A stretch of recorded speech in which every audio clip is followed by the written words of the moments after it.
Hey everyone, good lovely afternoon. It is me, Jasmine. How are you folks doing? I hope you guys are having a terrific day wherever you're at. It is really nice and sunny today, but not even hot at all. Anyway, so I'm out and about. I have to go to a UPS store to go drop something. I bought something, but it's just, I don't know, there's something wrong with it, so I'm returning it. I've also had a pretty busy week.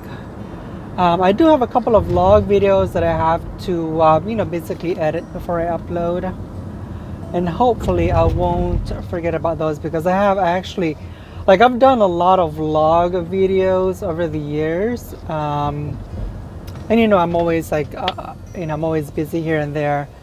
So I have a lot of vlog videos that I've done over the years, and I would tell myself that I would after I'm done with whatever I have to take care of, I would get to them. I would get to them and edit them and upload them, but I end up forgetting about them. So I have, like, gosh, a ton of videos that are in the hold stage. Some of them are, I think it's safe to say, are in the graveyard stage now. I don't think I'll ever get to them. But anyways, so I have about 20 minutes to the UPS store, so I figured I would do a quick chit chat. I gotta return that that item that I bought from Amazon. And let me tell you, I remember a time when shipping used to take, at most shipping was like 7 days. So it would be anywhere from 7 days to 2 weeks. And that was like the standard. And you still see that today. Some companies, like small companies, when they ship stuff to you, it may take, anywhere from a week to a couple of weeks. So I remember that time, but like right now, a lot of stuff that you buy, especially on Amazon, they could, depending on the time, like if you buy it like early in the morning, they could deliver it the same day, later on in the afternoon, of course. So it is just amazing, like, how things have changed over the years.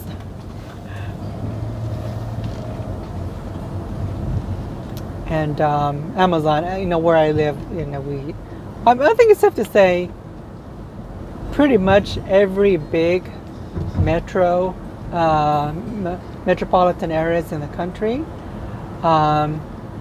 you'll have a Walmart distribution center, a Walmart warehouse, and you could get stuff, the next day, heck, even the same day. But where I live, we have a bunch of them, so we can get stuff the same day. But anyways, that's not why I wanted to do this vlog chit-chat video. I want to talk about this, this AI stuff. So I've obviously, you hear about it on the news and social media posting and all that. I've never dabbled with it. I've never used any of the apps.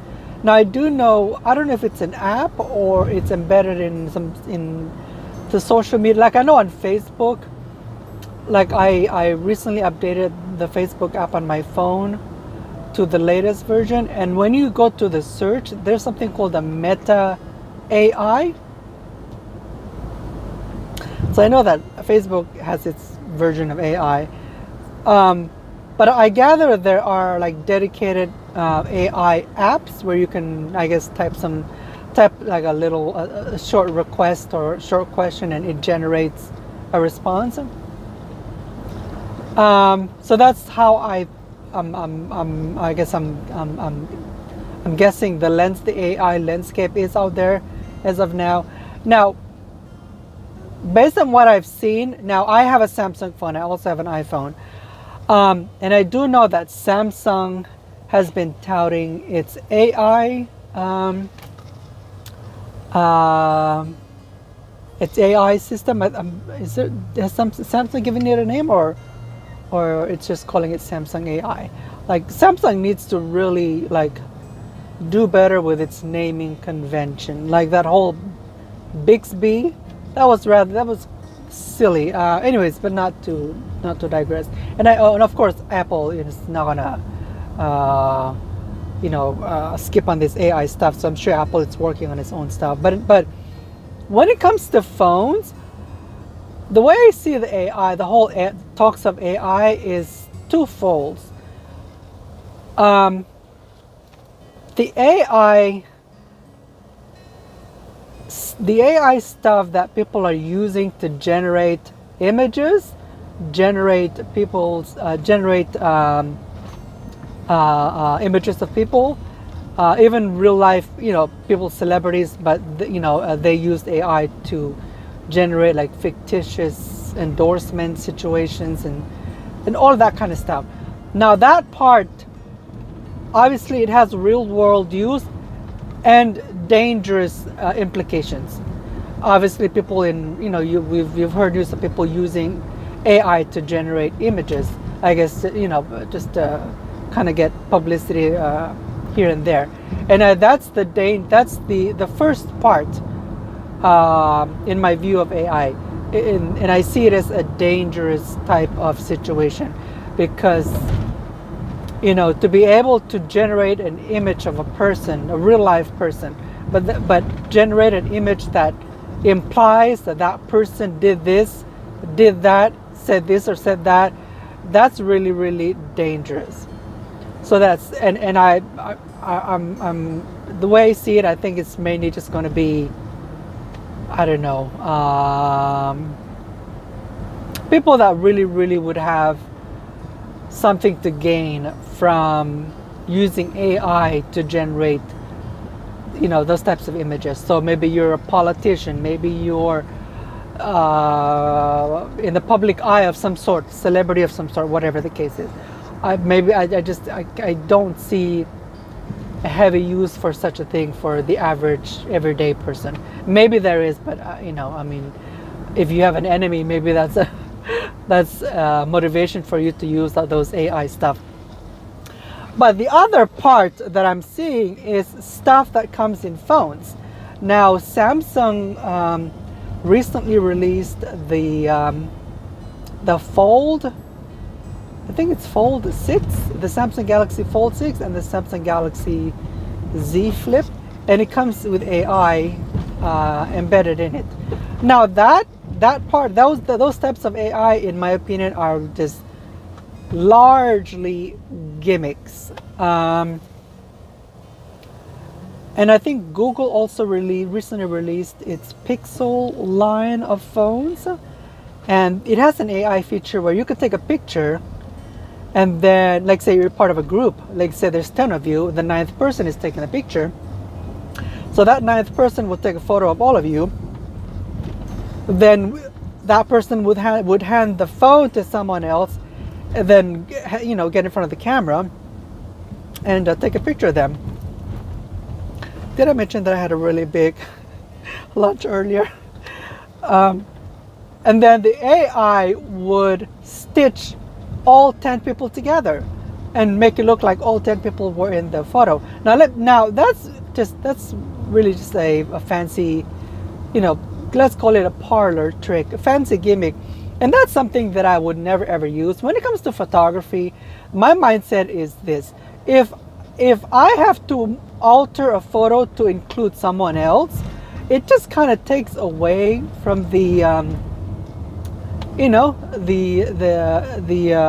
genuine kind of energy, the genuine feel of that moment, of that photo.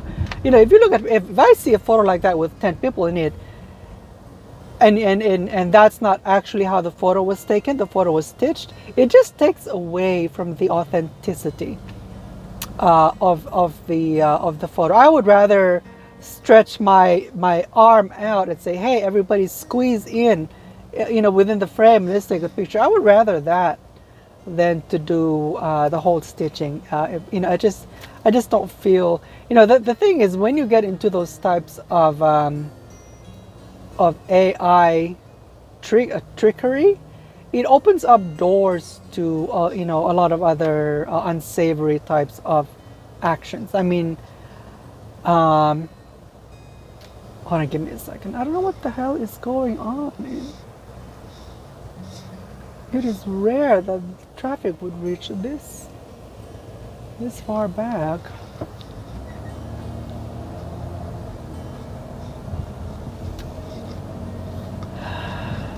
Oh, I see what's happening up ahead. All right, so and I'm here. I'll be very quick. So that's the other part of AI. I see it as just largely, just like gimmicky type of stuff. And I think okay, so I was watching Dave 2D review the Pixel phone, and he was doing some, he was basically giving the AI feature commands. Show me a picture of a, and I'm not quoting him verbatimly. I'm giving you the gist of the imagery he was trying to have the AI paint. He would say something to the effect of, give me an image of a lizard on a tree with other types of small creatures around.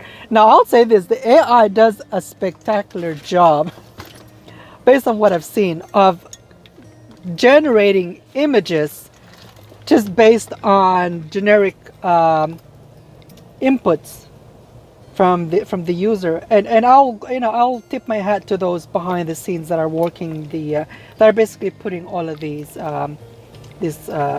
I hate to use the word sorcery, but are putting all of this advanced stuff together.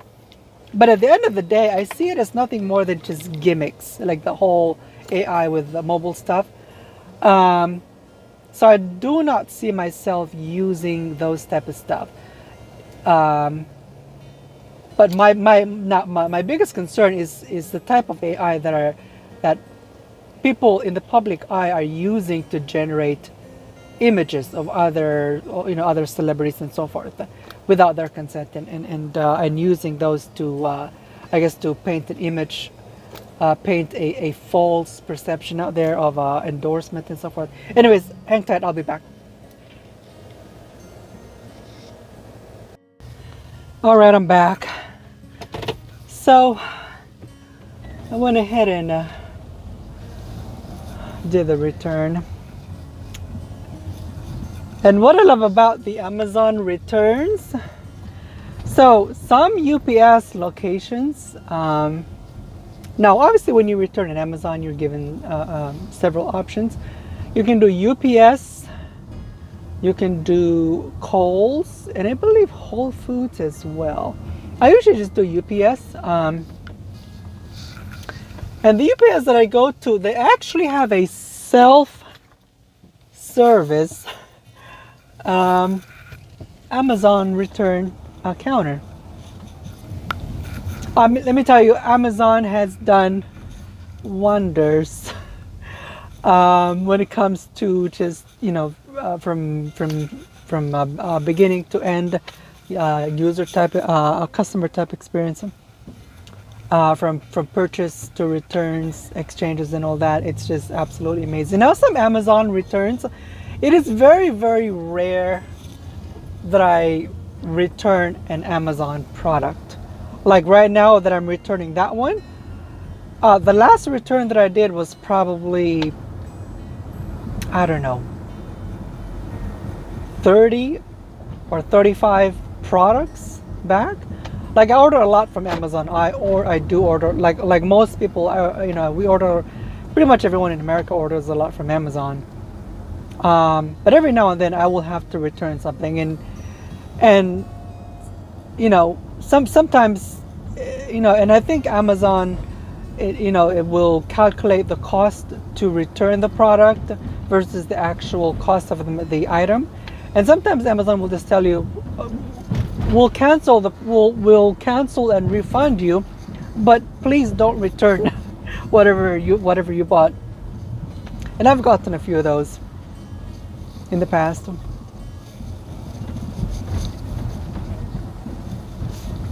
Like if you buy something and it's broken, Amazon will tell you to just throw it away. Now, obviously, if Amazon like detects a pattern on your account, like you're abusing the system, obviously Amazon will probably will take a different approach with you. It'll probably say, okay, well, you say it's broken, we'll still require you to send it in to the return center before we issue a refund. Anyway, so back to the AI stuff. So the AI features that are coming with the latest smartphones, I see them as really nothing more than gimmicks, parlor tricks, whatever you want to call them, because I don't see myself. I mean, even if you find yourself fascinated with what those AI stuff could do, I'm sure the novelty will wear off, you know, in a few days, maybe even in a few minutes for some people. So I just don't see that as really useful. Like I'm not going to sit on, you know, I'm not going to sit on, I'm not going to sit in my dining area, enjoy a cup of tea, and stare at my phone, asking the phone to generate images of sunsets and lizards and dogs and cats. That's just not something that I want to be doing. So, and even if I do it once or twice, it's probably just to, just out of fascination. But that's going to quickly wear off. Now I do know that Google. Let me take that back. I shouldn't say that I do know, because that sounds definitive, and I don't, I do not know what Google is doing behind the scenes. But based on what I'm seeing, so when you go to Google search and you would search for something, the way Google displays the search results, we grew used to that over the years. It will be just like a line items. Okay, this and that, and Google will sort them, I guess, based on relevancy and all that stuff. But now when you search for something on Google, it'll show you those results, down below. But on top of the page, the search results, it'll give you like a summary that looks very AI-ish, if that's even an appropriate way to characterize what I'm seeing, what I've been seeing with Google. And now that I do like. That I think is useful, because obviously Google gets like, I don't know, maybe 1 billion or so searches every day, and I find those very useful. Like sometimes I'll just type quick question on the Google search box, and the results are, they're just it's remarkable. So I'm sure AI will have its benefits in certain areas, but when it comes to phones, I mean, the only benefit that I could see in AI, could see AI contributing to a phone is probably improving image quality. I mean, phone cameras these days are pretty amazing. I mean, they're not on definitely not on the level of DSLR and mirrorless cameras, but they are amazing nonetheless, remarkable, to the average consumer out there who just wants to take a picture and post it. I remember years ago when I had my, oh my goodness, and right now I am aging myself. I remember the Palm Trios of old. The photo, I think it was like a Palm Trio something. Let me tell you, the picture quality on that thing was atrocious. But at the time, it's like, wow, camera on a phone and this and that. But the camera qualities these days are amazing. And I've taken a ton of photos. Listen, when it comes to, let me just digress a little bit and talk about taking pictures with your phones. The reason why I do not, now I do have a Sony Xperia 100, sorry, not Sony Xperia, Sony RX 100 Mark 7. So I do have a small point and shoot camera, and it does take good pictures, but I do not really, I'm not like really using it that heavily, because my phone takes just as good photos. And let me tell you, when it comes to photography with your phone, and also videography.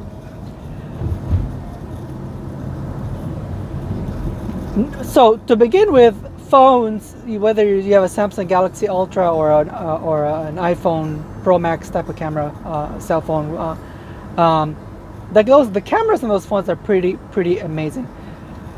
What contributes to a good photo is knowing the angle to take the picture. No, having some kind of basic, just basic knowledge of what makes a picture, how to take a good picture. I have photos, 20 by 30 framed in my bedroom, in my living room, that I took with my phones. And I remember when I had them printed, the photos, the customer service where I picked them up, they're like, so are you a photographer? I'm like, no, I just take casual photos in my phone. They're like, wow, you really have a good eye. I'm like, and I told them that I do vlog videos, and I just kind of picked up some useful skills over the years. And I told him, listen, it really just comes down to, where you take the picture, the angle, don't rush it.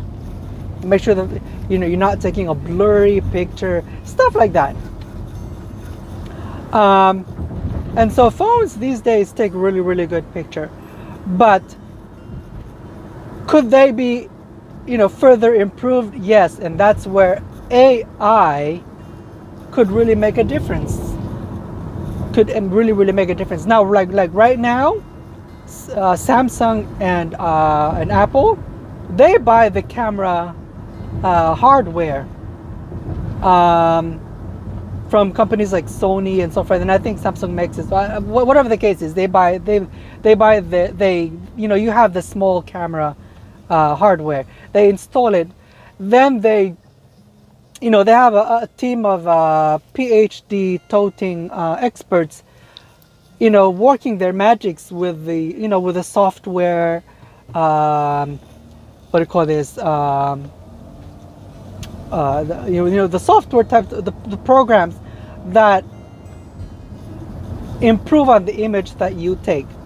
So you take a picture, but there's a lot of computation going on behind the scenes, and a lot of behind the scenes type of editing. If you take a picture of a landscape, obviously the brains of the phone will sense that you're taking a picture of a landscape, and so it will try and make that picture pop. Really makes it look good. So, Samsung and Apple, they do have teams of people that work tirelessly to improve on those qualities. But the photos that we take with smartphones, could they still see improvements? Yes, and that's where I think AI could make a really big difference. That's where I think AI could really make a big difference. Especially when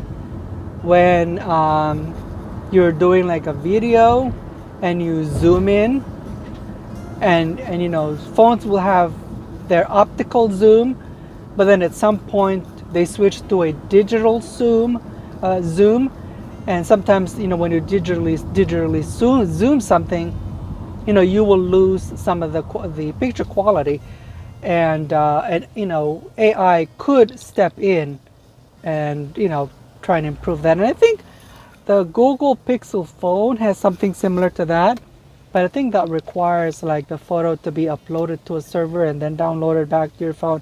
It's just that's just too much steps. Anyway, so I just wanted to do this quick chit chat video about AI. I do have videos planned, for the next coming weeks, and so stay tuned.